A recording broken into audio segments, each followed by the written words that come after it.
ایک دفعہ اللہ کے پیغمبر حضرت موسیٰ علیہ السلام نے اللہ کی بارگاہ میں عرض کی کہ اے پروردگار عالم، میں وہ شخص دیکھنا چاہتا ہوں جو جنت میں میرے ساتھ ہوگا۔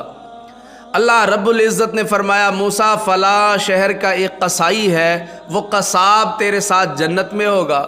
موسیٰ علیہ السلام تھوڑا پریشان ہوئے، حیران ہوئے کہ آخر وہ کیسے اور کس عمل کی بنا پر میرے ساتھ ہوگا۔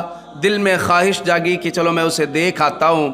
موسیٰ علیہ السلام نے سفر کیا، اور جب سفر آپ کا مکمل ہوا تو دیکھا کہ وہ قصائی جس کے بارے میں رب تعالیٰ نے فرمایا تھا وہ اپنی دکان میں گوشت کاٹ کاٹ کر کے بیچ رہا ہے۔ سارا دن یہ عمل دیکھ کر کے موسیٰ علیہ السلام کے دل میں خواہش جاگی کہ بظاہر تو کوئی عمل خاص دکھا نہیں ہے جس کی وجہ سے یہ جنت میں میرے ساتھ جائے گا، چلو مزید جانکاری حاصل کرنے کے لیے اس کے گھر چلتے ہیں۔ موسیٰ علیہ السلام نے جب دیکھا کہ وہ قصائی شام کے وقت گوشت کا ایک ٹکڑا لیتا ہے اور اپنے گھر کی طرف روانہ ہو گیا، جب وہ اپنے گھر کو جا رہا تھا موسیٰ علیہ السلام کے دل میں ارمان تھا کہ میں اس کے بارے میں جانکاری حاصل کروں۔ کہا کہ جناب میں تمہارا مہمان بننا چاہتا ہوں، آپ مجھے اپنے ساتھ لے چلیں گے؟ اس شخص نے کہا ٹھیک ہے، آپ میرے مہمان ہیں، ہمارے ساتھ چلے۔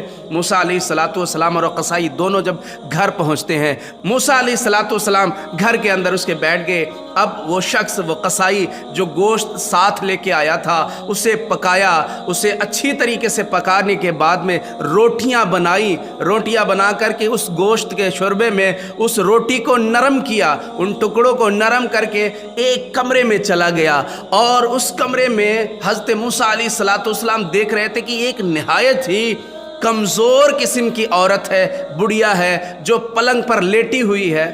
قصائی نے جا کر بمشکل اسے سہارا دے کر اٹھایا، اور اٹھانے کے بعد میں جو اس نے کھانا پکایا تھا وہ ایک ایک لقمہ اس بوڑھی عورت کے منہ میں رکھتا رہا، اور جب کھانا تمام ہو گیا پھر اس قصاب نے، اس قصائی نے کیا کیا، منہ صاف کیا۔ منہ صاف کرنے کے بعد میں اس بوڑھی عورت نے اس قصائی کے کان میں کچھ جملے کہے، اور جب اس نے کچھ کہا اس پر قصائی جو تھا، وہ قصاب، وہ مسکرانے لگا، اور مسکرا کر کے جب باہر آیا موسیٰ علیہ السلام نے اس قصائی کو اپنے پاس بلایا اور کہا یہ عورت کون ہے جو تیرے کان میں کچھ کہہ رہی تھی اور تو مسکرا رہا تھا؟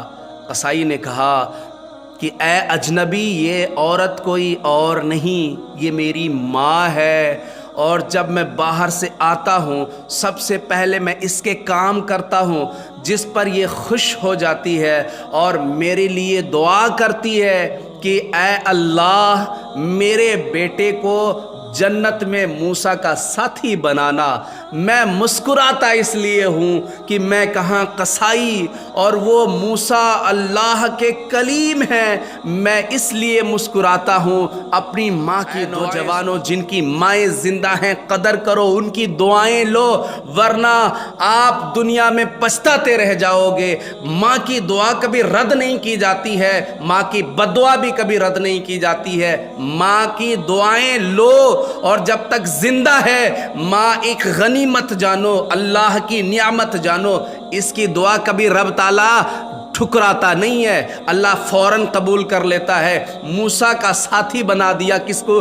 قصائی کو، ماں کی دعا نے۔ تو تم بھی دعائیں لو دنیا میں آخرت میں دونوں جگہ کامیاب ہونے کے لیے۔ میری دعا ہے کہ اللہ سب کی مائیں سلامت رکھے، میری دعا ہے کہ اللہ تعالیٰ سب کی ماؤں کو سلامت رکھے، لمبی عمریں عطا فرمائے، اور جن کی مائیں دنیا سے چلی گئی ہیں اللہ ان کی مغفرت فرمائے۔